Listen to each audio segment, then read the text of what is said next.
So my name is Ewen. I'm a pharmacovigilance auditor for Allergan.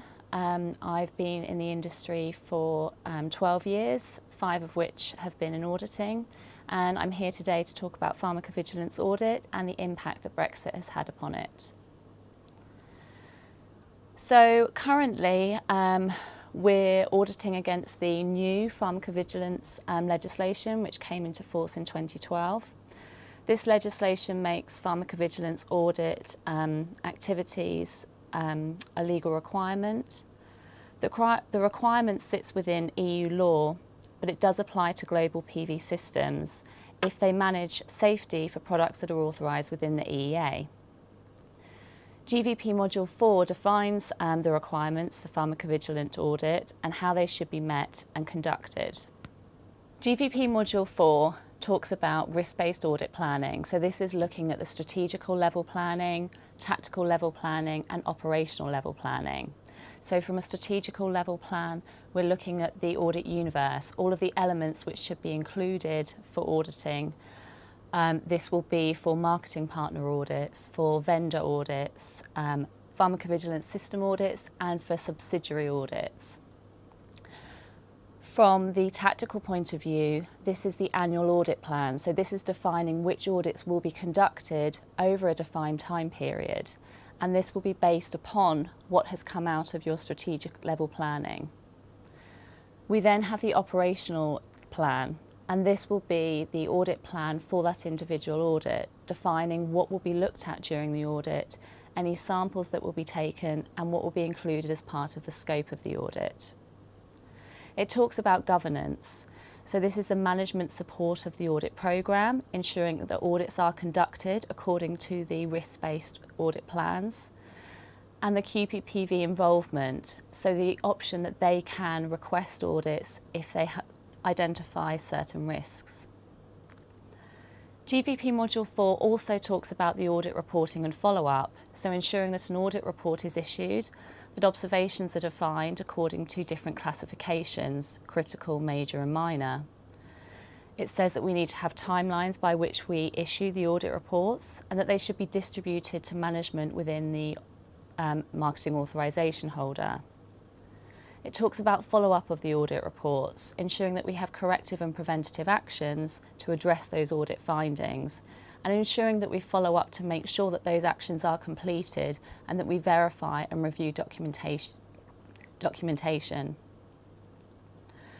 In terms of the auditors themselves, it says that they have to be trained and experienced to do pharmacovigilance audits. It talks about their training on the GVP modules themselves. It talks about the standards for outsourcing of audits. So having a requirement to do pharmacovigilance audits is often difficult for smaller companies, and outsourcing of audits is becoming very common. If this approach is taken, it sets out the requirements for outsourcing of those audits. So within the UK, currently the UK has adopted the legislation. The MHRA were an influential authority in the development of this legislation, and they inspect pharma companies to these standards. During inspections, the MHRA focus heavily on the audit programme. Some common findings that we've seen during their inspections are around an insufficient audit programme, so not covering all the applicable elements of a PV system, not including vendor audits, not looking at all the elements of a system or marketing partners, for instance.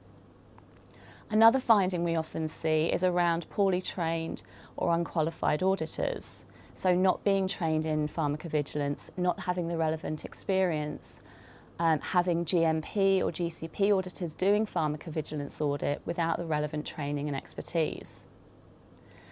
There's also been findings around risk planning being insufficient.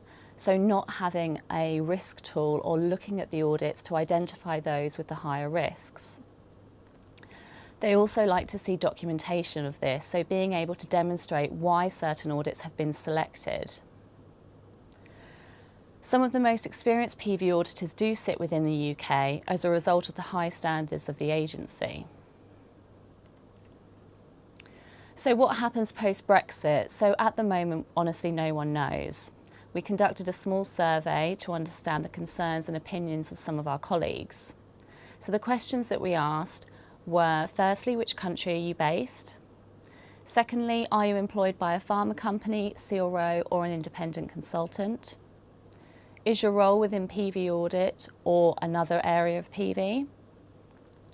Do you think Brexit will have an impact on PV audit according to your perspective in your current role? If yes, we've asked them what impact they think it will have, and then any other comments. So now we'll just go through some of the answers of the survey. So we had 11 responses, 4 were from the US, 7 from the UK. They were from pharma companies, CROs, and some independent consultants. And their roles varied between that of PV auditors, EU QPPVs, and PV operations, including quality and compliance roles. So the opinion was essentially split. So our responses indicated half thought there would be an impact, half thought there wouldn't, and then we had a couple of respondents who honestly didn't know. So for those who thought there would be an impact on Brexit, these were some of the comments that we received. One of the opinions said that they thought there could be an impact, as some companies may choose to move out of the UK. And this would then mean that global processes may not be based in the UK, and that would mean the location of audits would move from the UK to potentially other countries or where other functions may be based. Another opinion was that more audit requirements may come into play. So currently we're auditing to EU requirements. If the UK were to have their own set of requirements, this would be another set of legislation auditors would have to learn and audit to. It could mean more travel. So with the role of the EU QPPV potentially being moved from the UK to another European country, it may mean that audits then need to be based out of those countries.